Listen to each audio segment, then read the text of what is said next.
Welcome to this episode of the Million Dollar Mastermind. I'm Larry Weidel, and before we get started, if you want to know exactly how to win again and again, go to weidelonwinning.com/webinar now to watch something I've put together for you. Now let's get going into this episode of Million Dollar Mastermind. I'm here talking today to Tyler Sullivan. He is the CEO and co-founder of BombTech Golf, and they have sold over 400,000 golf clubs and doing over 4 million in sales a year. And he's really picking up momentum. And we're going to talk about his underdog story of coming up with a product in the highly competitive world of golf and winning. And so congratulations on your success, Sully. And how did you wind up in that situation? I read your Entrepreneur Magazine article, and it talked about you're somebody who had 40 different drivers. So you were constantly tinkering with this thing. And unlike me, where I always thought, well, it's my swing that's the problem, you thought, well, it's the driver's the problem. And you were for some reason, you were really motivated to get that right driver to work with on the course. So how did all that happen? Yeah. So total accidental entrepreneur. So right now we're this year we'll do about 15 million in sales. I do own another company which is doing 7 figures, and it all started really with my curiosity and obsession with golf. And I was a golfer growing up. I was pretty good, state qualifier, and used to shoot in the 70s, and then went to college, played rugby, didn't play golf. And my friend invited me to a world long drive qualifier where you try to hit the golf ball as far and hard as you can, right? And I was like, sure, I'll go. This was I was like 26 at the time, 27, maybe a little older. I can't remember the years anymore. Like 12, 13 years ago. And we went, and I hit one 350 yards and qualified. I was like, okay, that's cool. And I just became obsessed with hitting the golf ball as far as I could. And to the point where I had a local club builder assembling me these really interesting combinations. And during that process, I ended up breaking all of his clubs he built me, not from pure power, but from his inability to assemble a golf club, which is actually quite simple to do. But so I started assembling my own. A friend of mine was like, hey, can you build me a golf driver? I was like, sure. And he's like, how much? I'm like, I don't even know. Sold him one, and I made the world's worst website and put up these clubs that were, reseller at the time, and ended up getting an email when I was on my boat. It wasn't a yacht, on Lake Champlain in Vermont, and it was a sale. And that was my first epiphany, where it just blew my mind. I made money, and I wasn't working at a job in front of a computer. And I said, oh, okay, let's do more of that. And then really from there, I started to sell a couple here and there with Facebook. And this is 2011 and 12. And I had the crazy idea over some beers with a frat buddy of mine to design my own product. He goes, well, you're not that smart. I go, you're not wrong. So I worked with my college where, it took me 5 years to graduate, University of Vermont, 10 minutes from my house. And I worked with 4 students for a year, engineering students, and we designed a dual cavity golf driver. And I cashed in my 401k and had it made, crazily enough. And luckily, all I did, because I had no expectations, I documented my journey of designing it, got feedback from people, and was able to make a story and just document my journey and build an audience. So that when I launched that product, it wasn't much at the time, but it felt like a lot. I sold, I think, $10,000 worth of drivers. And really the second epiphany, not to go too deep, but this is kind of where it all really scaled, is I was doing this on the side. I started to get some traction all online, Facebook, Instagram. And then my wife found out she was pregnant.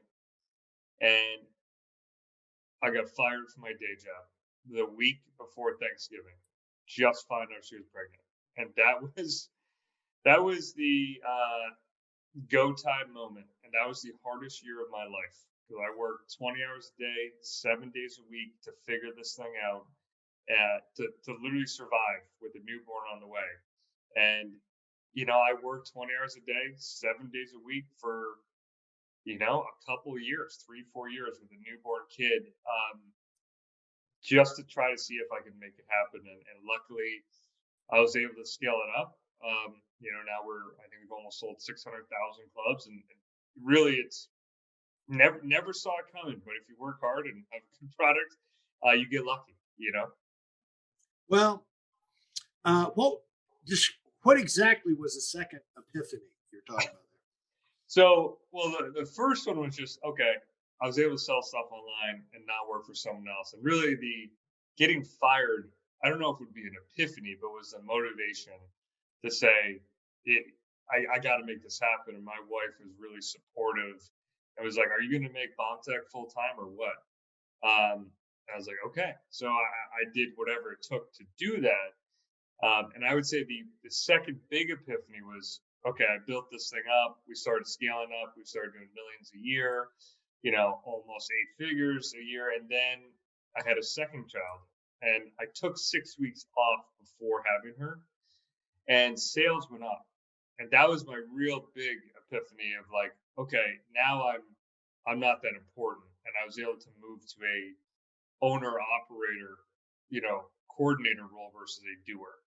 And that allowed me to have a second company now. So that was I tell people, your life events will determine your path, in business and life. And for me, it was family and kid related to make me realize, wow, I shouldn't be working 20 hours a day.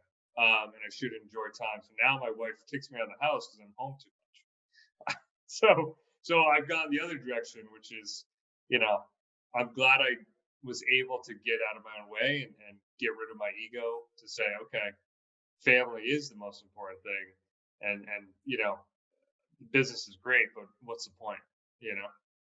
Hey, listen, there's a lot of information online, but there aren't a lot of people who've actually done something.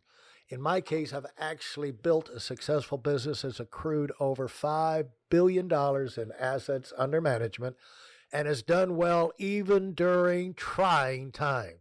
Now, if you want to know exactly how I've done this, go to whitelmwinning.com/webinar now.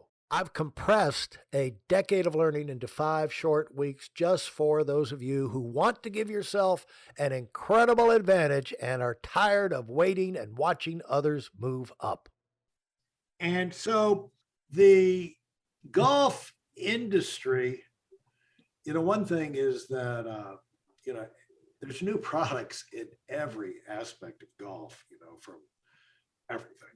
And from tees to balls to clubs to shafts to clothing to golf carts, shoes, hats, everything is being reinvented all the time. But it is dominated by the big boys with the big money.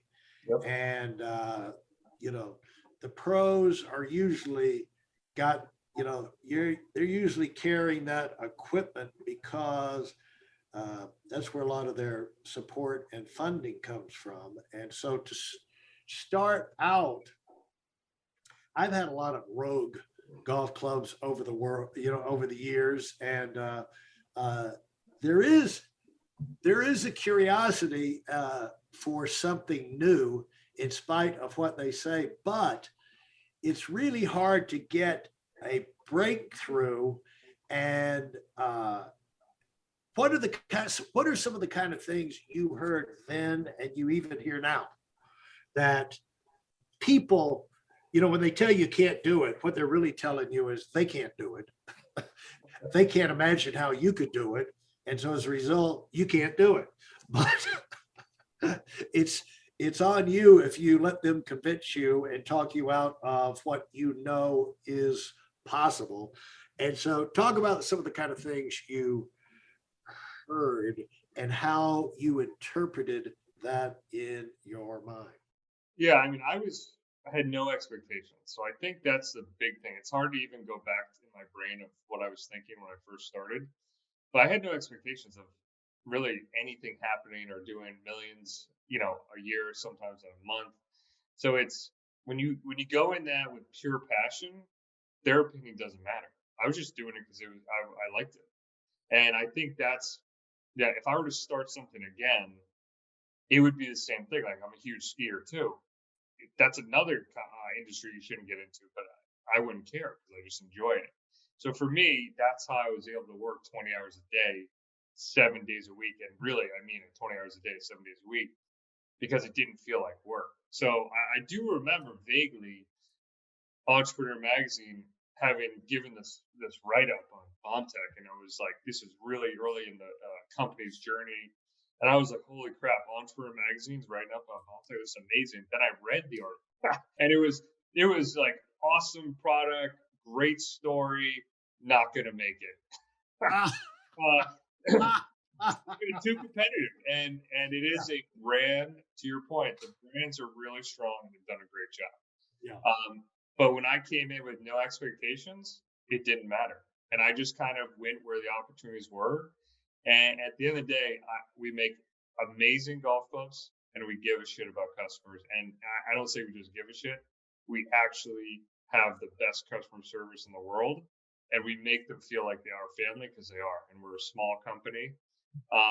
And I think that over time, over 8-9 years, has just given us a ton of momentum. We're doing over 7 figures a month right now. And I only have 2 employees. So it's a super lean, highly profitable, scalable business. But if I wasn't so stubborn and didn't care and had no expectations, it would have never become what it is.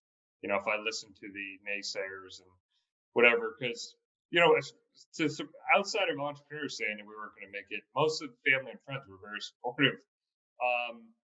But I just had no direction of like how big it was going to be or what it was going to be, which is, I think, the beauty of it, Yeah. And great insight there. And thanks for sharing that. If you enjoyed what you've heard and are dead serious about finding out for yourself exactly how this works in the real world, I've taken the most valuable business lessons I've learned over 40 years and put them into something for you to watch. Go to whiteelementary.com/webinar now in order to move up as fast as possible. I'm Larry Weidel, and I run the $1 Million Mastermind. Go, go, go.